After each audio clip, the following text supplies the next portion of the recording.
All right, welcome to day 8. I hope my kitty cat will not be a distraction. I'm trying to get her to be still. When I put her out, she just scratches on the windows.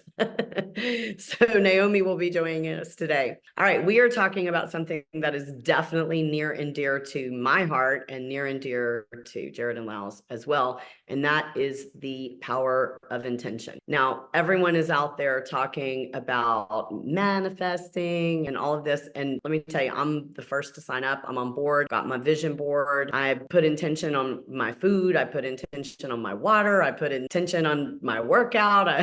So I really do feel like this is a big part of being just successful in general in life, whatever that means for you. But I also feel like it is one of the biggest pieces to our health that we just don't fully understand yet. So I know we start. So for those of you who don't know, Jared and Lau own a company called Pura Vida Vibrations, and they do sound journeys. So I've learned an awful lot about intention and how that is a vibration from you guys, from your work. So I'd love for you to share some of the things that you've shared with me over the years. The first thing, if we're talking about intention with, let's say, food and water, the first thing is how and I, it just makes sense to us and it feels good. When we sit down to have this beautiful meal, this beautiful medicine that we prepared with love, it's just taking a moment and giving thanks. Thanks, gratitude is the ultimate vibration of Yep. receivership.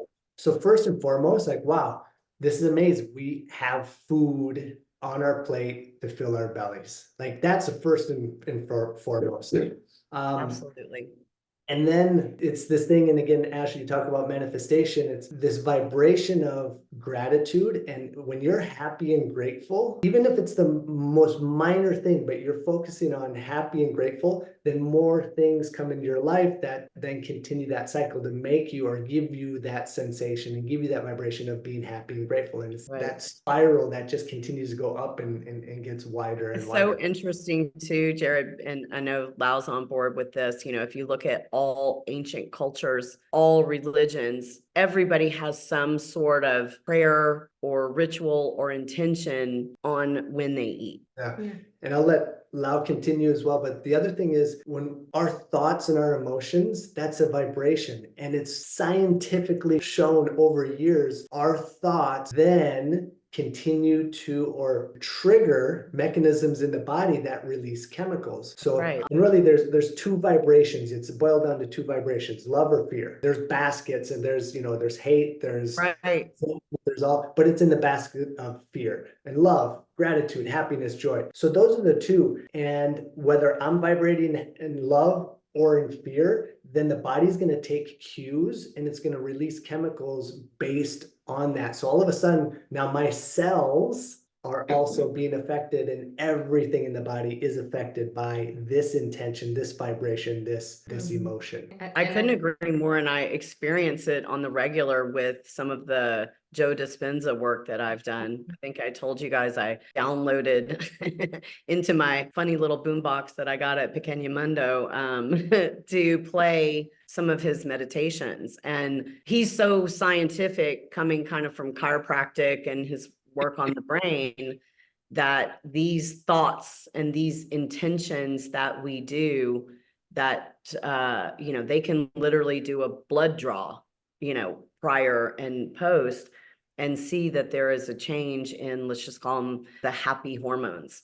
So I think that there's a lot of times people really want to be healthy, but they're not looking at that aspect of how something we kind of consider metaphysical actually affects the physical. I would say this is completely intertwined, or this is the closest mission that we're going to connect with the spirituality, because in order for us to be healthy, we have to see ourselves as holistic beings, meaning it's not just about the food and the exercise, it's about our connection with spirituality. Otherwise, we become like concrete. It's true.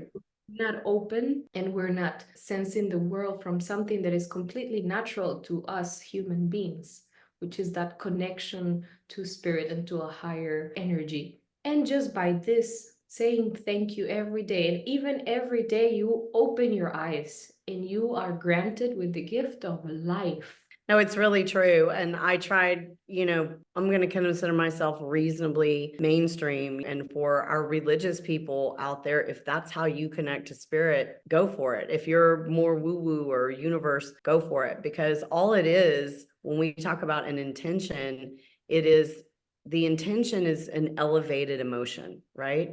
And if we can stay in that positive side of the gratitude and love, when we ask to receive from the food or from the yoga class or from the day, we're doing it from a place of higher resonance.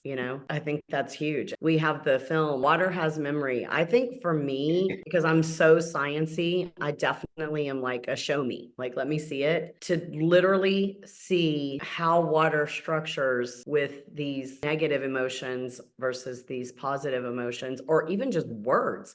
Even if they don't put the meaning behind it, they just say it. It really tells you the power of your intentions, the power of your words. I like to actually do my intentions out loud. I feel like it's more powerful, but this is a very easy change, you guys, that you can implement right away. Every decision you make in your life, think about if you're coming from a place of love or from a place of fear. Everything that you have to make a decision regarding absolutely anything in your life, choose, am I taking this from a place of love, or I'm following the fear that is the most common? That's such an easy thing to do. And I love that. So that's our challenge. Everything that you do today, eat, train, sauna, whatever, are you approaching it from fear or love? And if you are approaching it from fear, we have the ability to control our thoughts. So we can reframe that. So I hope that this technique works for you great. And again, I'm just so happy that it's a mountain of knowledge, but we're putting the awareness out there for people to start making different little choices in their life. All right, join us back here tomorrow for day 9. Drink your food. Ooh, so join us back here for day 9 tomorrow, where it's all about drinking your food for better digestion. You'll definitely want to tune in for this one, and it's a super easy thing you can incorporate into your life. So we will see you then. See you tomorrow. Adios.